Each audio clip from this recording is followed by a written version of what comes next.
بسم الله الرحمن الرحيم. الحمد لله رب العالمين الرحمن الرحيم مالك يوم الدين، والصلاة والسلام على سيد الأنبياء والمرسلين محمد وعلى آله وأصحابه أجمعين. عن عثمان بن عفان رضي الله تعالى عنه قال قال رسول الله صلى الله عليه وسلم خيركم من تعلم القرآن وعلمه رواه البخاری او كما قال صلی اللہ علیہ وسلم. نہایت قابل احترام میرے بزرگوں، دوستوں، بھائیوں، عزیز طلباء و طالبات، اسٹیج پر رونق افروز علماء، ائمہ اور آج کے اس جلسے کے مہمان خصوصی نائب شہر قاضی بھوپال حضرت مولانا مفتی علی قدر صاحب دامت برکاتہ. آپ سب حضرات کے سامنے اس وقت میرے خطاب کی یہاں پر کوئی ضرورت نہیں ہے، لیکن چونکہ مجلس میں شامل ہوں تو تھوڑی سی دیر کچھ بات عرض کرنے کی کوشش کروں گا.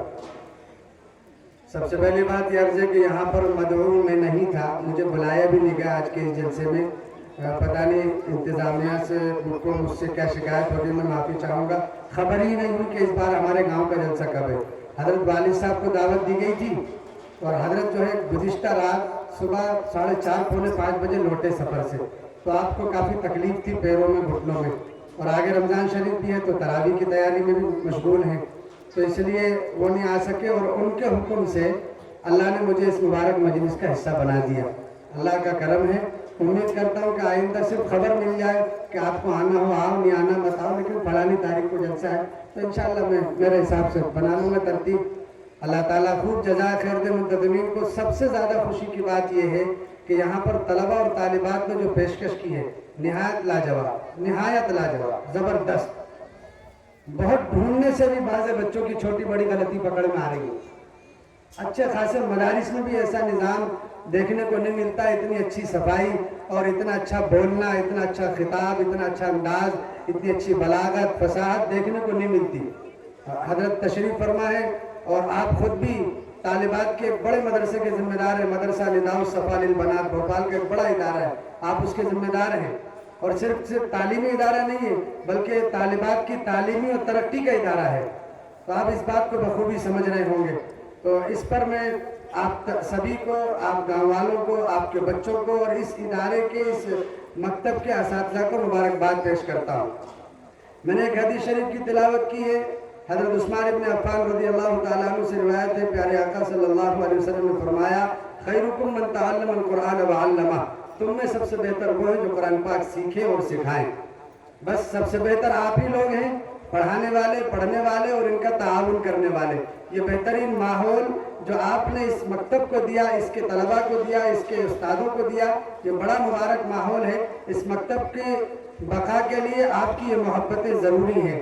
میں آپ سے بس یہی درخواست کروں گا، یہی گزارش کروں گا کہ اس مکتب کو اور ان جیسے اور تمام مکاتب کو جو آپ کے آس پاس چل رہے ہوں ان کو مضبوط بنانے کی فکر جاری رکھیے. یاد رکھیے انہی مکاتب سے ہمارے بچے یہ سیکھتے ہیں کہ اللہ کون ہے، نبی کیا ہے، جنت کیا ہے، جہنم کیا ہے، قرآن کیا ہے، دین کیا ہے. یہ ساری چیزیں انہی مکاتب سے ہمارے بچے سیکھیں گے.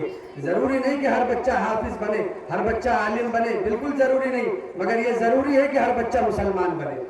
اور یہ اسلام کی یہ تعلیم بنیادی ہمارے انہی مکاتب کے اندر ملتی ہے. ہمارے ساتھیوں کو ہو سکتا ہے ان سے شکایت ہو جائے کہ آپ نے کچھ سنا نہیں، تو ایک شعر جو ان بچوں کے تعلق سے میرے ذہن میں آ رہا تھا، میں پہلے بھی آپ کو سنا چکا ہوں، وہ سنا دیتا ہوں تو میری بھی ذمہ داری پوری ہو جائے گی. وقت کی تنگی دامن گیر ہے. ان کی چشم کرم جو ہو جائے میرے دشمن مفید بن جائے. ان کی چشم کرم جو ہو جائے میرے دشمن مفید بن جائے. اے خدا میری قوم کے بچے، اے خدا میری قوم کے بچے خالد بن ولید بن جائے. اے خدا میری قوم کے بچے خالد بن ولید بن جائے. آپ سے اجازت چاہوں گا۔ بزرگوں اور عزیزوں، ان مکاتب کا ہم پر بڑا احسان ہے کہ ہماری نسلوں کو دیندار بنانے کی فکر و کوشش کرتے ہیں۔ یہاں اسٹیج پر بہت سے علماء بیٹھے ہیں، طلباء بھی بیٹھے ہیں جو سابق میں ہمارے متعلم رہے، اب وہ عالم ہو گئے یا ہونے والے ہیں۔ یہ کچھ طلباء تھے جن پر آس پاس کے اداروں میں محنت چل رہی تھی۔ یہاں ساتھیوں میں بھی، سامعین میں بھی بہت سے طلباء بیٹھے ہیں۔ تو الحمدللہ کچھ سالوں پہلے ہو سکتا ہے ہمارے گاؤں میں، ہماری بستیوں میں حفاظ نہیں تھے، علماء نہیں تھے، لیکن اب ان مدارس کی برکت سے اور اس کے بعد ان منظم مکاتب کی برکت سے جگہ جگہ ہر گھر میں اللہ تعالیٰ نے دین کے جاننے والے حفاظ اور علماء پیدا فرما دیے۔ نہیں ہے اقبال نا امید اپنی کشت ویرا سے، نہیں ہے اقبال نا امید اپنی کشت ویرا سے، ذرا نم ہو تو یہ مٹی بڑی زرخیز ہے ساقی۔ امید کرتے ہیں اللہ کی ذات سے کہ آئندہ زمانے میں ہمارے ہر گھر کے اندر حفاظ اور علماء بڑی تعداد میں ہوں گے، چاہے دنیا کا کوئی جائز کام کرے مگر ہمارے بچے دین کے حامل ہوں، تاکہ زمانے کی حوادثات کی اور فتنوں کی جو ہوائیں ہیں ان کے ایمان کو متاثر نہ کر سکے۔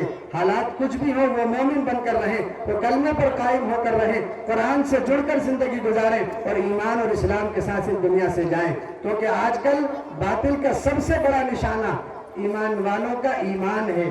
ان کو ہماری کسی چیز سے اس چیز اتنی دقت نہیں ہے، ان کی دقتیں ہماری اذان سے، ہماری نماز سے، ہمارے قرآن سے، ہمارے مدارس سے، ہمارے مسلمان رہنے سے دقت ہے۔